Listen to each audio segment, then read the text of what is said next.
നമ്മൾ ചിന്തിച്ചു കൊണ്ടിരിക്കുന്ന വിഷയം how to lead a Christian life. അതിൻ്റെ 6 പോയിൻ്റ് നമ്മൾ കണ്ടു. അതിൻ്റെ അവസാനത്തെ ഒരു വചനം കൂടെ വായിച്ചിട്ട് നമുക്ക് 7ാമത്തെ പോയിന്റിലേക്ക് പോകാം. 2 പത്രോസ് 1-ാം അധ്യായം അതിൻ്റെ 5 മുതലുള്ള വാക്യങ്ങൾ. 2 പത്രോസ് 1:5 മുതലുള്ള വാക്യങ്ങൾ. ഈ കാരണത്താൽ നിങ്ങൾ എല്ലാ പ്രയത്നവും ചെയ്തുകൊണ്ട് ഇവ ചേർത്തുകൊള്ളുവിൻ.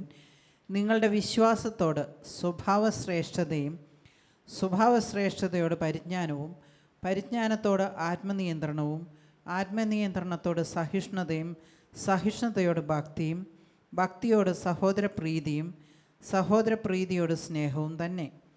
ഇവയെല്ലാം നിങ്ങളിൽ സമൃദ്ധിയായി ഉണ്ടെങ്കിൽ നിങ്ങൾ നമ്മുടെ കർത്താവായ യേശുക്രിസ്തുവിൻ്റെ പരിജ്ഞാനം സംബന്ധിച്ച് ഉത്സാഹമില്ലാത്തവരും ഫലമില്ലാത്തവരും ആയിരിക്കുകയില്ല. ഹല്ലേലൂയ. അപ്പോൾ സ്ഥിരമായിട്ടുള്ളൊരു മനസ്സ് നമുക്കുണ്ടായിരിക്കണം. ആ സ്ഥിരമായിട്ടുള്ള ചേഞ്ച് വരാതെ, ആട്ടം കൂടാതെ നിൽക്കുന്ന ഒരു വ്യക്തിക്ക് മാത്രമേ കർത്താവ് ആഗ്രഹിക്കുന്ന രീതിയിലുള്ള ഒരു ക്രിസ്തീയ ജീവിതം നയിക്കാനായിട്ട് സാധിക്കുകയുള്ളൂ. ക്രിസ്തീയ ജീവിതമെന്ന് പറയുന്നത് ഒത്തിരി യുദ്ധങ്ങൾ ഉള്ളൊരു ജീവിതമാണ്. ഈ ലോകത്തിൽ ഏറ്റവും കൂടുതൽ യുദ്ധമുള്ളത് ക്രിസ്ത്യാനിക്ക് മാത്രമാണ്. ഹല്ലേലൂയ. ആര് ക്രിസ്തുവിനെ അനുഗമിക്കുന്നോ അവന്, ക്രിസ്ത്യാനി എന്ന് പറയുന്നവൻ, the follower of Christ, Christopher, യേശുവിനെ അനുഗമിക്കുന്നവന് പോരാട്ടങ്ങൾ, യുദ്ധങ്ങൾ ധാരാളമുണ്ട്. ആ യുദ്ധത്തിൻ്റെ സമയത്ത് 2 മനസ്സുള്ളവന് ഉറച്ചു നിൽക്കാൻ പറ്റില്ല, അവൻ താഴെ പോകും. സ്ഥിര മനസ്സിന് മാത്രമേ ഉറച്ചു നിൽക്കാനായിട്ട് സാധിക്കുള്ളൂ. അപ്പോൾ വചനത്തിൽ ഇപ്പോൾ വായിച്ച് കേട്ട പടി സ്റ്റെപ്പ് ബൈ സ്റ്റെപ്പ് വളർന്നു വരേണ്ട ഒരു കാര്യമാണ്. അത് ഒരൊറ്റ ഫോക്കസ് നിൽക്കുന്നവന് മാത്രമേ ഒരു വളർച്ച ഉണ്ടാകുകയുള്ളൂ. നമുക്ക് 7ാമത്തെ പോയിന്റിലേക്ക് പോകാം. എല്ലായ്പ്പോഴും നമ്മുടെ ബലഹീനതകളും ദൈവത്തിൻ്റെ ശക്തിയും നമ്മളെ നിലനിർത്തുവാനുള്ള ശേഷിയും തിരിച്ചറിയുക. 1 കൊരിന്ത്യർ 10-ാം അധ്യായം 12-13 വാക്യങ്ങൾ. എല്ലായ്പ്പോഴും നമ്മുടെ ബലഹീനതകളും ദൈവത്തിൻ്റെ ശക്തിയും നമ്മെ നിലനിർത്തുവാനുള്ള ശേഷിയും തിരിച്ചറിയുക. 1 കൊരിന്ത്യർ 10-ാം അധ്യായം 12 മുതൽ 13 വരെയുള്ള ഭാഗത്ത്. ആകയാൽ താൻ നിൽക്കുന്നുവെന്ന് ചിന്തിക്കുന്നവൻ വീഴാതിരിക്കുവാൻ സൂക്ഷിച്ചു കൊള്ളട്ടെ. അപ്പോൾ ആകയാൽ താൻ നിൽക്കുന്നുവെന്ന് തോന്നുന്നവൻ വീഴാതിരിപ്പാൻ നോക്കിക്കൊള്ളട്ടെ. ഹല്ലേലൂയ. നമ്മളാരും നിന്നതല്ല, നമ്മളെ നിർത്തുന്നതാണ്. Praise the Lord. അപ്പോൾ ഈ ജീവിതത്തിൻ്റെ ഒരു പ്രത്യേകത എന്ന് പറയുന്നത്, വിളിച്ചവൻ താങ്ങിയില്ലെങ്കിൽ നമ്മൾ വീണുപോകും. അതുകൂടെ പറയാം, ആകയാൽ താൻ നിൽക്കുന്നു എന്ന് തോന്നുന്നവൻ വീഴാതിരിപ്പാൻ നോക്കിക്കൊള്ളട്ടെ. എന്തുകൊണ്ടോ പരിശുദ്ധാത്മാവ് അങ്ങനെ പറഞ്ഞത്? നമ്മളെ വളർത്തുന്നത് കർത്താവാണ്. നമ്മുടെ വളർച്ച എത്രമാത്രം ഉണ്ടെന്ന് കറക്റ്റായിട്ട് അറിയുന്നവൻ നമ്മളെ വിളിച്ചവൻ മാത്രമാണ്. അതുകൊണ്ട് ഒരിക്കലും നമ്മൾ കർത്താവിൻ്റെ ആഗ്രഹം, പലപ്പോഴും കർത്താവിൻ്റെ മനസ്സ് ഓർമ്മിപ്പിച്ച് ഞാൻ നിങ്ങളോട് പറയുന്നു എന്നൊക്കെ സാധാരണ താഴെ ഇറങ്ങി വന്നിട്ട് സംസാരിക്കുന്ന രീതിയിലുള്ള വചനങ്ങൾ ബൈബിളിലുണ്ട്. പരിശുദ്ധാത്മാവ് അത്രയും താഴെ വന്നിട്ടാണ് സംസാരിക്കുന്നത്. നമ്മളിൽ ചിലർക്ക് ഒരല്പം എന്തെങ്കിലും ഒരു കൃപാവരം കിട്ടിക്കഴിഞ്ഞപ്പോഴും താഴെ ഇറങ്ങാൻ ഭയങ്കര ബുദ്ധിമുട്ടാണ്. ഹല്ലേലൂയ. ആ വ്യക്തി എപ്പോഴും മറ്റുള്ളവരുടെ മുകളിൽ നിന്നേ സംസാരിക്കുകയുള്ളൂ. അതുകൊണ്ട് അങ്ങോട്ടും ഇങ്ങോട്ടും ഒന്ന് കരങ്ങൾ എപ്പോഴും താഴെ നിന്ന് സംസാരിക്കാൻ പറ. ഹല്ലേലൂയ. നമ്മളെ സംബന്ധിച്ച് ഒരു കാരണവശാലും മുൻപിൽ ദൈവം കൊണ്ടുവന്ന് നിർത്തിയിരിക്കുന്ന മക്കൾ പല വിധത്തിലുള്ള പ്രയാസങ്ങളുടെയും പ്രശ്നങ്ങളുടെയും മാനസികാവസ്ഥകളിലൂടെയും കടന്നു പോകുന്ന വ്യക്തികളാണ്. എല്ലാവരും ഒരേ ത്രാസിൽ തൂങ്ങില്ല. ഹല്ലേലൂയ. അപ്പോൾ ചിലപ്പോൾ ഹൃദയം നുറുങ്ങിയിരിക്കുന്നവനായിരിക്കാം, വചനം പ്രഘോഷണം ചെയ്യുന്ന വ്യക്തി നീ നശിച്ചു പോവും എന്ന് പറഞ്ഞു കഴിഞ്ഞാൽ ദൈവമേ ഇതിനാണ് ഞാനിവിടെ വന്നത്. ഹല്ലേലൂയ. ഈ ദിവസങ്ങളിൽ ചിലർക്കൊക്കെ അങ്ങനെ ഒരു ഇളക്കമുണ്ട്. നശിച്ചു പോവും, നശിച്ചു പോവും. ഒരു കാരണവശാലും ഒരു ശുശ്രൂഷകനും ദൈവം ഈ ശുശ്രൂഷ കൊടുത്തിട്ടില്ല. ഹല്ലേലൂയ. കാരണം ആകയാൽ താൻ നിൽക്കുന്നു എന്ന് തോന്നുന്നവൻ വീഴാതിരിപ്പാൻ നോക്കിക്കൊള്ളട്ടെ, നോക്കിക്കൊള്ളട്ടെ. ഒത്തിരി പേര് ഈ ദിവസങ്ങളിൽ വീണുകൊണ്ടിരിക്കുകയാണ്. ഒത്തിരി പേര് ആത്മീയ കോളത്തുനിന്ന് ഒത്തിരി പേര് വീണുകൊണ്ടിരിക്കുന്ന ഒരു കാലഘട്ടമാണ്. നമ്മൾ ചിലരുടെ വീഴ്ച കാണുമ്പോൾ നമ്മൾ ചിന്തിക്കും ദൈവമേ ഇങ്ങനെ സംഭവിച്ചു എന്ന ഒരു തോന്നൽ. അതിൻ്റെ ഒരു പ്രധാന കാരണമെന്ന് പറയുന്നത് നമ്മൾ അല്പം അങ്ങോട്ട് ഉയരുന്നതനുസരിച്ച് നമ്മൾ സ്വയം പറക്കാനായിട്ടൊക്കെ നോക്കും. നമ്മളെക്കാൾ ബുദ്ധിമാനാണ് മറ്റേ നമ്മുടെ കറുത്തമ്മാവൻ. ഹല്ലേലൂയ. ദൈവസന്നിധിയിൽ വീണു പോകുന്നതിൻ്റെ ഒരു കാരണമെന്ന് പറയുന്നത് അഹങ്കാരം, ആത്മീയ അഹങ്കാരം. ഹല്ലേലൂയ. ആത്മീയ അഹങ്കാരം ഉള്ളവന് നിൽക്കാൻ പറ്റില്ല, അവൻ എപ്പോഴായാലും വീഴും. Praise the Lord. അതുകൊണ്ട് ദൈവത്തിൻ്റെ വചനം പറഞ്ഞ ആകയാൽ താൻ നിൽക്കുന്നുവെന്ന് തോന്നുന്നവൻ വീഴാതിരിപ്പാൻ നോക്കട്ടെ. അതെപ്പോഴും പ്രാർത്ഥിക്കേണ്ടത് കർത്താവേ നിൻ്റെ കൃപ എനിക്ക് തരണം. സ്തോത്രം. പൗലോസ് പ്രാർത്ഥിച്ചു കർത്താവേ ഈ ശൂലം എന്നിൽ നിന്ന് എടുത്ത് മാറ്റാൻ.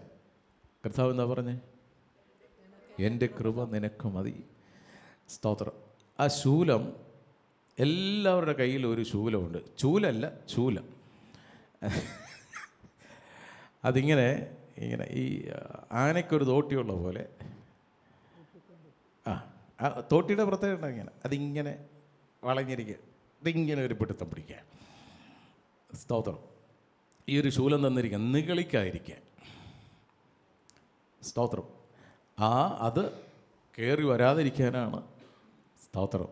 നിന്നതല്ല ഞാൻ, ദൈവം എന്നെ നിർത്തിയതാ, ഒന്നും നേടിയതല്ല, ദൈവമെല്ലാം തന്നതല്ലേ. ഹല്ലേലൂയ. ഇടയ്ക്കിടയ്ക്ക് ഈ പാട്ട് പാടുന്നത് ഉചിതനായ യോഗ്യൻ രക്ഷകരമായിരിക്കും. ഹല്ലേലൂയ. വെറും ഒരു മണ്ണായി എനിക്ക് എന്ത് യോഗ്യത ഇരിക്കണം മറ്റുള്ളവരെ വിധിക്കാൻ, മറ്റുള്ളവരെ ശപിക്കാൻ.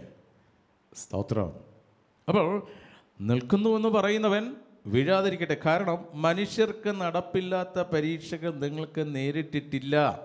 ദൈവം വിശ്വസ്തൻ, ദൈവം വിശ്വസ്തൻ. നമ്മൾക്ക് നമ്മളുടെ ശക്തിക്ക് അതീതമായിട്ട് ഒരു പ്രശ്നവും നമ്മുടെ ജീവിതത്തിൽ വരത്തില്ലേ? ഹല്ലേലൂയ. കാരണം മാനുഷികമായ ബലഹീനതകൾ നമ്മുടെ കൂടെ ഉണ്ടെങ്കിലും ഈ ബലഹീനത നമ്മളെ ഓവർടേക്ക് ചെയ്യാതിരിക്കാൻ ബലവാനായ കർത്താവ് കൂടെയുണ്ട്. ഹല്ലേലൂയ. സ്തോത്രം. മനുഷ്യർക്ക് നടപ്പില്ലാത്ത പരീക്ഷകൾ നിങ്ങൾക്ക് നേരിട്ടിട്ടില്ല. ദൈവം വിശ്വസ്തൻ. അതുകൊണ്ട് ഹല്ലേലൂയ. വീണു പോകും, തകർന്നു പോകും എന്നൊക്കെ ശത്രു വെല്ലുവിളിച്ചപ്പോൾ വീഴാതെ തകർന്നു പോകാതെ ഇപ്പോഴും ഈ കർത്താവിൻ്റെ കൂടെ പോകാനായിട്ട് സാധിക്കുന്നതിൻ്റെ ഒരു കാരണം വിളിച്ചവൻ വിശ്വസ്തൻ. ഹല്ലേലൂയ. വിളിച്ചത് ഒരു മനുഷ്യനല്ല, വിളിച്ചത് ജീവനുള്ള ദൈവമാണ്. കൂടെ വരുന്നവർ ബലഹീനരാണ്. നമ്മൾ ആഗ്രഹിക്കുന്ന രീതിയിലുള്ള ഒരു വെൽക്കം, ഒരു സ്വാഗതം, ഒരു നല്ല അനുഭവം ചിലപ്പോൾ ഉണ്ടായെന്നിരിക്കില്ലേ. ഹല്ലേലൂയ. 2-3 വൈദികർ ഈ അനുഭവത്തിൽ വന്നിട്ട് തിരികെ പോയി. അപ്പോൾ എന്നോട് പറഞ്ഞത്, ഞാൻ ചോദിച്ചു എന്ത് പറ്റി? പറഞ്ഞ പ്രതീക്ഷിച്ച പോലുള്ള ഒരു അംഗീകാരം ഇതിൻ്റെ അകത്ത് കിട്ടിയില്ല. അപ്പം ഞാൻ പറഞ്ഞു പ്രതീക്ഷിച്ച പോലെ ഒരംഗീകാരം നമുക്ക് കിട്ടിയില്ല. നമ്മുടെ കൂടെ ഇരിക്കുന്നവരെല്ലാം ജയിലിൽ കിടക്കേണ്ടവരാണ്. ഞാൻ പറഞ്ഞ അങ്ങനെ ഒരു ആഗ്രഹമാണ് ഹൃദയത്തിലുണ്ടായിരുന്നെങ്കിൽ ഇങ്ങോട്ട് വരേണ്ട ആവശ്യമില്ലായിരുന്നു, അവിടെ തന്നെ ഇരുന്നാൽ മതിയായിരുന്നു. സ്തോത്രം. നമ്മൾ ആഗ്രഹിക്കുന്ന രീതിയിലുള്ള ഒരു സ്ഥാനമാനവും ഈ ഭൂമിയിൽ കിട്ടത്തില്ല. സ്തോത്രം. അതാരിൽ നിന്നും പ്രതീക്ഷിക്കരുത്. കാരണം ഈ ഭൂമിയിൽ അസൂയയില്ലാത്ത ഒരേ ഒരു വ്യക്തി മാത്രമേ ഉള്ളൂ, എൻ്റെ കർത്താവായ യേശു. പറഞ്ഞെന്താണെന്ന് പറയാം, ജയിക്കുന്നവന് എന്നോടൊപ്പം എൻ്റെ കൂടെ സിംഹാസനത്തിൽ ഇരുത്തുമെന്നാണ് പറഞ്ഞേ. ഹല്ലേലൂയ. ഭൂമിയിൽ എവിടെയെങ്കിലും ഒന്ന് ഒരുമിച്ച് കയറിയിരിക്കാൻ പറ്റുമോ? ഒരിത്തിരി റവ കൂടിക്കഴിഞ്ഞാൽ ആ വ്യക്തിയുടെ കൂടെ ഇരിക്കാൻ പറ്റുമോ? റവറൻറ്റ്. ആ റവറൻറ്റിൻ്റെ കൂടെ വേറൊരു റവ ഇല്ലാത്ത വ്യക്തിക്ക് ഇരിക്കാൻ പറ്റുമോ? സ്തോത്രം. പക്ഷേ എൻ്റെ കർത്താവ് പറഞ്ഞത്, ജയിക്കുന്നവനെ എന്നോടൊപ്പം നിൻ്റെ കൂടെ ഇരുത്തുമെന്നാണ് പറഞ്ഞത്. അപ്പോഴുള്ള സ്ഥാനം മതി. ഭൂമിയിൽ സ്ഥാനമാനങ്ങൾ ആഗ്രഹിച്ചാൽ, സ്തോത്രം, എപ്പം കസേര തെറിച്ചെന്ന് നോക്കിയാൽ മതി. അതുകൊണ്ട് അങ്ങോട്ട് ഇങ്ങനെ കരങ്ങൾ കൊടുത്ത് നമുക്ക് കസേരകൾ ഇല്ല കണ്ണേന്ന് പറ. അല്ലല്ലേ, ഒരു കസേര കിട്ടാൻ വരുമ്പോൾ, ഒരു സ്റ്റേജ് കിട്ടാൻ വരുമ്പോൾ, ഒരു പ്രസംഗിക്കാൻ അല്ലെങ്കിൽ ശുശ്രൂഷ ചെയ്യാൻ ഒരു അവസരം കിട്ടിയില്ല എന്നുള്ള ഒരൊറ്റ പോയിന്റ് മതി. മൂക്കും മുഞ്ഞിയൊക്കെ കാണിച്ച് തിരിച്ചു പോവുക. സ്തോത്രം. ദൈവത്തിൻ്റെ വചനം പറയുന്ന ഉടനെ പുതിയതായി വരുന്നവൻ്റെ മേൽ ഉടനെ കൈ വയ്ക്കരുതെന്നാണ് പറയുന്നത്. പക്വത കേട്ടെ, കുറച്ച് കാര്യങ്ങൾ പഠിക്കട്ടെ. കസേരയിൽ ഇരുന്നവൻ ഒന്ന് താഴെ ഇരിക്കാൻ പഠിക്കട്ടെ. സ്തോത്രം. ഒത്തിരി കാര്യങ്ങൾ ആത്മീയ കാലത്തിൽ നിന്ന് നേടാനുണ്ട്. ആരിൽ നിന്നാണ് പ്രാപിക്കേണ്ടതെന്ന് അറിയാവോ? ഒരു മനുഷ്യനിൽ നിന്നല്ല, വിളിച്ചവരിൽ നിന്ന് പ്രാപിക്കണം. അല്ലല്ലേ, ഈ ആത്മീയ പക്വത എന്ന് പറയുന്ന മൂക്കി പഞ്ഞി വെച്ചാലും ആകത്തില്ല. അല്ലല്ലോ, അറിഞ്ഞത് തുള്ളി, അറിയാൻ കിടക്കുന്നത് സാഗരമാണ്.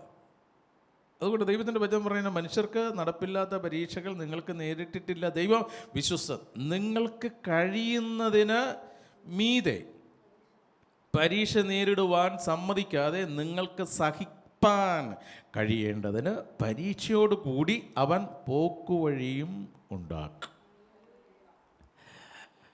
ഹല്ലേലൂയ. അതാണ് ദൈവത്തിൻ്റെ പ്രത്യേകത. ഇപ്പോൾ ഇവിടെ ഇരിക്കുന്ന ഓരോ വ്യക്തികൾക്കും വിശ്വാസ ജീവിതത്തിൽ ഓരോരോ പരീക്ഷകളുണ്ട്. ഉണ്ടോ ഇല്ലയോ? അങ്ങനെ ഉച്ചത്തിലൊരു ആമേൻ പറയാം. ആ പരീക്ഷയുടെ ഒപ്പം തന്നെ അതിനെ നേരിടാനുള്ള ഒരു സ്റ്റെപ്പിനി, നമ്മൾ വണ്ടിയിലൊക്കെ സ്റ്റെപ്പിനി ഉള്ള പോലെ തന്നെ ഒരു സ്റ്റെപ്പിനി കൂടി കർത്താവ് ഇങ്ങനെ തന്നിട്ടുണ്ട്. സമയമാകുമ്പോൾ അത് വെളിപ്പെടും. സ്തോത്രം. അതിനെ അതിജീവിക്കാൻ. ഹല്ലേലൂയ. കാരണം 50 പേരുണ്ടെങ്കിൽ 50 പേരെയും കൊണ്ട് കർത്താവിന് ആവശ്യമുണ്ട്. ഏറ്റവും വലിയ സുവിശേഷം എന്ന് പറയുന്നത് നമ്മുടെ അനുഭവത്തിലൂടെ പറയുന്നതാണ്. ഹല്ലേലൂയ. അനുഭവത്തിലൂടെ പറയുന്ന വചനത്തിനാണ് ശക്തിയുള്ളത്. എൻ്റെ ജീവിതത്തിൽ എനിക്ക് പരീക്ഷകൾ ഉണ്ടായപ്പോൾ എന്നെ ശക്തീകരിച്ച വചനമാണിത്. എന്നെ ശക്തീകരിച്ച വ്യക്തി ഒരു മനുഷ്യനാണെന്ന് കാണിക്കരുത്. എന്നെ ശക്തീകരിച്ച വചനമാണിത്. ആ വചനം മറ്റൊരു വ്യക്തിക്ക് ശക്തിയായിരിക്കും. സ്തോത്രം. നമ്മളെ വചനം പഠിപ്പിക്കുന്ന അപ്പോസ്തലന്മാർ പോലും അവർ കടന്നുപോയ അനുഭവങ്ങൾ, സ്തോത്രം, എന്തെല്ലാം അനുഭവത്തിലൂടെ കടന്നുപോയത്. എന്തിനാ അവരനുഭവത്തിലൂടെ കടന്നുപോയത്? ഇനിയും വരാനിരിക്കുന്ന അവരിലൂടെയും ഇനി തലമുറകൾ വരാനിരിക്കുന്നവർക്ക് ഒരനുഭവ പാഠമായി നമ്മളെ ശക്തീകരിക്കുന്ന ഒരു പരിശുദ്ധാത്മാവ് എഴുതി തന്നതാണ് ദൈവത്തിൻ്റെ വചനം. ഹല്ലേലൂയ. അപ്പോൾ അതുകൊണ്ട് അത് സഹിക്കാൻ കഴിയേണ്ടതിന് പരീക്ഷയോടുകൂടെ. ഹല്ലേലൂയ. അപ്പോൾ പരീക്ഷ ഉണ്ടെന്നാണ് അതിൻ്റെ അർത്ഥം. പരീക്ഷയോടുകൂടി അവൻ പോക്കുവഴിയും ഉണ്ടാക്കും. ദൈവമേ, ഇതിൽ നിന്ന് എങ്ങനെ ഞാൻ രക്ഷപ്പെടും എന്ന് കരയേണ്ട കാര്യമില്ല. ഓൾറെഡി വഴി കൂടെ ഉണ്ട്. അല്ലേ? ഒരു വിടുതൽ കൂടെയുണ്ട്. അങ്ങോട്ട് ഇവിടെ കരങ്ങൾ കൊടുത്തുണ്ട്. കരയേണ്ട വിളിച്ചവൻ കൂടെ ഉണ്ടെന്ന് പറ. ഹല്ലേലൂയ, സ്തോത്രം. അപ്പോൾ ദൈവത്തിൻ്റെ വചനം എല്ലായ്പ്പോഴും നമ്മുടെ ബലഹീനതകളും ദൈവത്തിൻ്റെ ശക്തിയും നമ്മളെ നിലനിർത്തുവാനുള്ള ശേഷിയും തിരിച്ചറിയുക. ഹല്ലേലൂയ. തീയിൽ കുരുത്തവൻ പറ വെയിലത്ത് വാരത്തില്ല. ഹല്ലേലൂയ. അത് കുരിക്കണമെങ്കിൽ എവിടെ കുരിക്കണം? തീയിൽ കുരിക്കണം. ഹല്ലേലൂയ. വിശ്വാസ ജീവിതത്തിൽ യുദ്ധമുണ്ട്. അതിനെ ജയിക്കാനുള്ള ശക്തിയും ബോണസായിട്ട് നേരത്തെ തന്നിട്ടുണ്ട്. ഹല്ലേലൂയ. എങ്കിൽ മാത്രമേ ഒരു ചിരിക്കുന്ന മുഖമായിട്ട് അതിനെ സ്വീകരിക്കാനായിട്ട് സാധിക്കുകയുള്ളൂ. ഹല്ലേലൂയ. നേരത്തെ ആൻറ്റി പങ്കുവച്ചതുപോലെ എങ്ങനെ ഇത് സഹിക്കാൻ പറ്റുന്നു? നിങ്ങൾക്കൊക്കെ ഇതെങ്ങനെ സഹിക്കാൻ പറ്റുന്നു? അപ്പോൾ കാണിച്ചു കൊടുക്കാൻ ഒരാളുണ്ട്. സഹിക്കുന്നതല്ല, കൂടെ ഒരുത്തനുള്ളത് കൊണ്ട് ഇങ്ങനെ പോകുന്നതാണ്. അപ്പോൾ മഹത്വവും മാനവും ആർക്കായി? അത് മറ്റാർക്കെങ്കിലും കൊടുക്കാൻ നോക്കുമ്പോഴാണ് തകർന്നു പോകുന്നത്. ഹല്ലേലൂയ. 1 പത്രോസ് 1-ാം അധ്യായം അതിൻ്റെ 5-7 വാക്യങ്ങൾ. നിങ്ങൾക്ക് വേണ്ടി സ്വർഗത്തിൽ സൂക്ഷിച്ചിരിക്കുന്നതും ക്ഷയം, മാലിന്യം, വാട്ടം എന്നിവയില്ലാത്തതുമായ അവകാശത്തിനായി തന്നെ വീണ്ടും ജനിപ്പിച്ചിരിക്കുന്നു.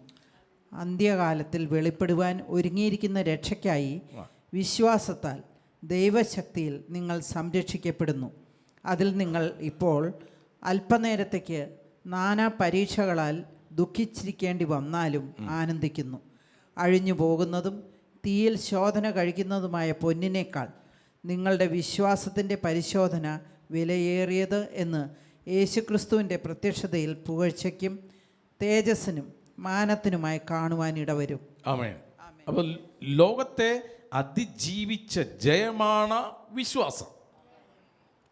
നമുക്ക് ദൈവം തന്നിരിക്കുന്ന ആ വിളിയിൽ ക്ഷയം, മാലിന്യം, വാട്ടം എന്നിവയില്ലാത്തതുമായ അവകാശത്തിനായി തന്നെ വീണ്ടും ജനിപ്പിച്ചിരിക്കുന്നു. അപ്പോൾ ആ വിശ്വാസം ക്ഷയം, മാലിന്യം, വാട്ടം, ക്ഷയിച്ചു പോകാത്തതും മാലിന്യം. വിശ്വാസത്തിൽ സാധാരണ ഇങ്ങനെ പറയാം, നിങ്ങൾക്ക് നിങ്ങളുടെ വിശ്വാസം, ഞങ്ങൾക്ക് ഞങ്ങളുടെ വിശ്വാസം. നിങ്ങളുടെ വിശ്വാസം അനുസരിച്ച് നിങ്ങൾ ബൈബിൾ പ്രാർത്ഥിക്കുന്നു, ഞങ്ങളുടെ വിശ്വാസം വെച്ച് ഞങ്ങൾ കൊന്ത പ്രാർത്ഥിക്കുന്നു. 2 വിശ്വാസമില്ല, ഒറ്റ വിശ്വാസമുള്ളൂ. 2 കർത്താവില്ല, ഒറ്റ കർത്താവേ ഉള്ളൂ. 2 ബൈബിളില്ല, ഒറ്റൊരു ബൈബിളേ ഉള്ളൂ. ഹല്ലേലൂയ. അതിനോടൊന്നും കൂട്ടിച്ചേർക്കരുത്. സ്തോത്രം. ക്ഷയം, മാലിന്യം, വാട്ടം എന്നിവ ഇല്ലാത്തതുമായ അവകാശത്തിനായി തന്നെ വീണ്ടും ജനിപ്പിച്ചിരിക്കുന്നു. അപ്പോൾ അങ്ങനെ വരുമ്പോൾ വിശ്വാസത്തിൽ നമ്മൾ ശക്തി പ്രാപിച്ച് മുന്നോട്ട് പോകണം. നമ്മുടെ വിശ്വാസത്തെ ശോധന ചെയ്യുന്ന പരീക്ഷകൾ നമുക്കുണ്ടാകും. ആ ശോധനകൾ വരുമ്പോൾ പുറകോട്ട് പോകുകയല്ല വേണ്ടത്, മുന്നോട്ട് തന്നെ പോവുകയാണ് വേണ്ടത്. ഹല്ലേലൂയ.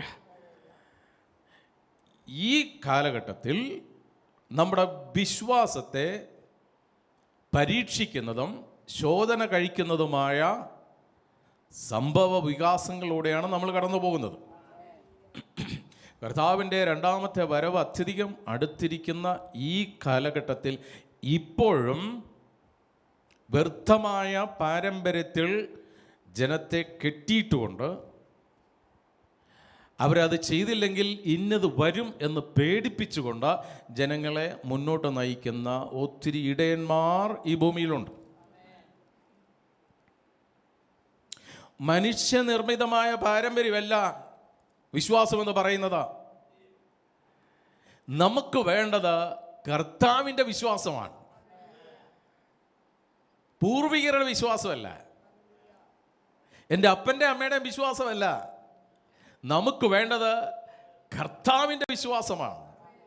ആ വിശ്വാസം ക്ഷയം, വാട്ടം, മാലിന്യം ഇല്ലാത്തതാണ്. ആ തിരിച്ചറിവ് വരുന്നത് വചനമുള്ളിൽ ചെല്ലുമ്പോഴാണ്.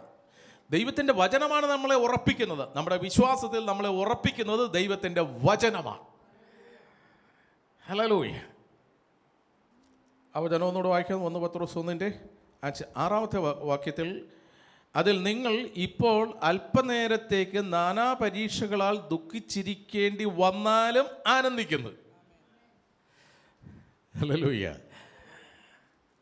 അതെങ്ങനെ സാധിക്കും? ഈ വിശ്വാസത്തിലേക്ക് വന്നത് കൊണ്ടല്ലേ പലരും നമ്മളെ വിട്ടുപോയത്. അതിലൊരു ചെറിയ ദുഃഖമില്ലയോ? അവർ വെറുത്താലും, അവർ നികൃഷ്ട ജീവിയെപ്പോലെ കണ്ടാലും അവിടെ താങ്ങി നടത്തുന്ന ഒരു ദൈവമുണ്ടെന്നുള്ള ആനന്ദം. എൻ്റെ അപ്പനേക്കാൾ, അമ്മയേക്കാൾ, സഹോദരങ്ങളെക്കാൾ എന്നെ സ്നേഹിക്കുന്ന എൻ്റെ ദൈവം എൻ്റെ കൂടെയുണ്ട്.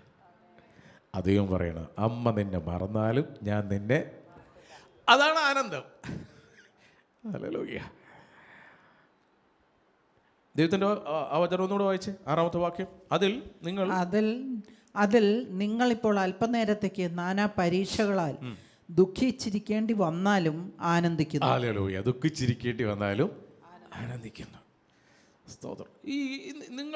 നിങ്ങളിപ്പോൾ പറയണ ഈ വിശ്വാസം എന്നാ മുളച്ചു വന്ന്? 12-ാം നൂറ്റാണ്ടിൽ മുളച്ചു വന്നല്ലേ? ഞങ്ങൾ നേരത്തെ ഉണ്ടല്ലേ? 12-ാം നൂറ്റാണ്ടിൽ മുളച്ചു വന്ന വിശ്വാസമല്ലേ നിങ്ങളിപ്പോൾ കൊണ്ടുവരുന്നത്? ഈ കഴിഞ്ഞ ദിവസം ഷാലോം TV ഫാമിലി കൗൺസിലിംഗില്ലേ, ഒരച്ഛൻ പറയുകയായിരുന്നു, ബൈബിള് എഴുതി തന്നത് കത്തോലിക്ക സഭയാണ്, നിങ്ങളൊക്കെ 12-ാം നൂറ്റാണ്ടിൽ മുളച്ചു വന്നതല്ലേ. അപ്പം ഞാൻ ഓർക്കരുത്, ആ അച്ഛന് POC ബൈബിളിലെ ആമുഖമൊന്നും വായിച്ച് കാണത്തില്ലേ?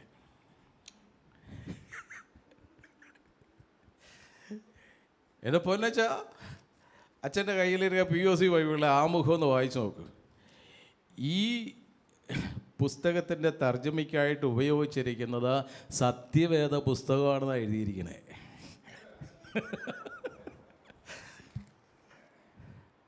അതായത് അങ്ങനെ ഒരു കാര്യം വരാൻ കാരണം, ഏതോ ഒരു സഹോദരൻ, ഒരു ആൻറ്റി എഴുതിയ ലെറ്റർ, എൻ്റെ മകൻ പെന്തക്കോസിൽ പോയി അവൻ തിരിച്ചു വരാൻ വേണ്ടി പ്രാർത്ഥിക്കണം. അപ്പോൾ പുള്ളിക്കാരൻ പറഞ്ഞത്, പ്രാർത്ഥിക്കുകയല്ല വേണ്ടത്, അവന് ഇടവകയിൽ അച്ഛൻ്റെ കൈ കൊടുത്താൽ മതി. ഇപ്പോൾ കുറേ നാളായിട്ട് ഇന്നലെ കിളുത്തു വന്ന കുറേ വിശ്വാസികൾ, അവർക്ക് അവരുടേതായ ബൈബിളൊക്കെ ഉണ്ട്. ബൈബിള് അവരുടെ കയ്യിരിക്കുന്നതല്ല, കത്തോലിക്ക സഭ ആണ് ബൈബിൾ എഴുതി കൊടുത്തത് ആദിയിൽ.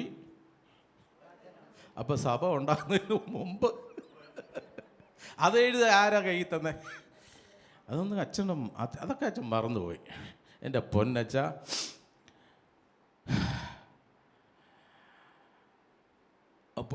ഈ ഒരു കാര്യം വന്നപ്പോഴാണ് പുള്ളി പറഞ്ഞേ. അതുകൊണ്ട് വചനം വ്യാഖ്യാനിക്കാനുള്ള അധികാരം കത്തോലിക്ക സഭയിലെ പുരോഹിതന്മാർക്കേ ഉള്ളെന്ന്. അച്ഛാ, പുരോഹിതൻ ആരാണെന്ന് ആദ്യം അച്ഛൻ അറിയണം. ദൈവത്തിൻ്റെ വചനം വ്യാഖ്യാനിക്കാൻ അധികാരം കൊടുത്തത് ശിഷ്യന്മാർക്കാണ്. ആരാണ് ശിഷ്യൻ? വചനത്തിൽ നിലനിൽക്കുന്നവനാണ് ശിഷ്യൻ. അവനുള്ള അധികാരമാണ്. ആ വചനത്തിൽ ആര് നിൽക്കുന്നോ അവൻ അധികാരം പരിശുദ്ധാത്മാവ് കൊടുത്തിരിക്കണേ. ഹല്ലേലൂയ. ഒരു പ്രത്യേക സഭയ്ക്കല്ല അത് കൊടുത്തിരിക്കുന്നത്. ഇങ്ങനെയുള്ള കാര്യങ്ങളൊക്കെ പറഞ്ഞ് ജനത്തിനെ ഇപ്പോഴും വഞ്ചിച്ചുകൊണ്ടിരിക്കുകയാണ്. സ്തോത്രം. വചനം എഴുതി തന്നത് ഒരു സഭയുമല്ല, ഒരു മനുഷ്യനുമല്ല, ഇതെഴുതി തന്നത് പരിശുദ്ധാത്മാവാണ്. 40 വ്യക്തികളെ കർത്താവ് ഉപയോഗിച്ചു. പക്ഷേ ഇതിൻ്റെ ബൈബിളിൻ്റെ ഗ്രന്ഥകർത്താവ് കത്തോലിക്ക സഭയല്ല, പരിശുദ്ധാത്മാവാണ്. ഹല്ലേലൂയ. അപ്പോൾ ദൈവത്തിൻ്റെ വചനം വ്യാഖ്യാനിച്ചു തരേണ്ടത് ഒരു മനുഷ്യനല്ല, പരിശുദ്ധാത്മാവാണ്. ആ പരിശുദ്ധാത്മാവ് ആരിലൂടെ പ്രവർത്തിക്കും? ജ്ഞാനികളിലൂടെ അല്ല, ഡബിൾഎംഎ, ത്രിപിൾഎംഎ, PhD, DDT എടുത്തവൻ്റെ കൂടെ അല്ല. സിമ്പിൾ ഒരു സമർപ്പണത്തിലൂടെ, ഇതാ കർത്താവിൻ്റെ ദാസൻ. ആ ഒരു സമർപ്പണത്തോടെ നീ ദൈവത്തിൻ്റെ കരങ്ങളിൽ കൊടുത്താൽ ആ ദൈവം നിന്നെ എടുത്ത് ഉപയോഗിക്കും. കാരണം ജ്ഞാനികളെന്ന് മറച്ചു വെച്ച് അവിടുന്ന് ശിശുക്കൾക്ക് വെളിപ്പെടുത്തി കൊടുക്കുന്നു. ഹല്ലേലൂയ. അപ്പോൾ ദൈവത്തിൻ്റെ വചനം പറയുന്നത്, അതിൽ ഇപ്പോൾ അല്പനേരത്തേക്ക് നാനാവിധ പരീക്ഷകളാൽ ദുഃഖിച്ചിരിക്കേണ്ടി വന്നാലും ആനന്ദിക്കുന്നു. അപ്പോൾ ഈ ഒരു അനുഭവത്തിലേക്ക് വന്നതുകൊണ്ട് പലരും നമ്മളെ അവഗണിച്ചെന്നിരിക്കും. 12-ാം നൂറ്റാണ്ടിൽ വന്നവരല്ലേ എന്നൊക്കെ പറഞ്ഞ് ചിലപ്പോൾ നമ്മളെ കൊച്ചാക്കിയെന്നിരിക്കും. സ്തോത്രം. ഈ കൊച്ചാക്കുന്നവൻ കൊച്ചായിക്കൊണ്ടിരിക്കണമെന്ന് കൊച്ചാക്കിക്കൊണ്ടിരിക്കാൻ അറിയത്തില്ലേ? ഹല്ലേലൂയ. സ്തോത്രം. പരിശുദ്ധാത്മാവാണ് സത്യം വെളിപ്പെടുത്തി തരുന്നത്. അതിൻ്റെ 7-ാമത്തെ വാക്യം, അഴിഞ്ഞു പോകുന്നതും തീയിൽ ശോധന കഴിക്കുന്നതുമായ പൊന്നിനേക്കാൾ നിങ്ങളുടെ വിശ്വാസത്തിൻ്റെ പരിശോധന വിലയേറിയത് എന്ന് യേശുക്രിസ്തുവിൻ്റെ പ്രത്യക്ഷതയിൽ പുകഴ്ചയ്ക്കും തേജസ്സിനും മാനത്തിനുമായി കാണുവാനിടവരും. ഹല്ലേലൂയ. ഈ വിശ്വാസം ഒരു ക്രിസ്തീയ കുടുംബത്തിൽ ലഭിക്കുന്നതല്ല, ഒരു ക്രിസ്തീയ പശ്ചാത്തലത്തിൽ ജനിക്കുന്നതല്ല. ഈ വിശ്വാസം നൽകുന്നത് കർത്താവാണ്. അത് ദൈവത്തിൻ്റെ വചനത്തിലൂടെ. ഹല്ലേലൂയ. അഴിഞ്ഞു പോകുന്നതോ തീയിൽ ശോധന കഴിക്കുന്നതുമായ പൊന്നിനേക്കാൾ നിങ്ങളുടെ വിശ്വാസത്തിൻ്റെ പരിശോധനകൾ വിലയേറിയത്.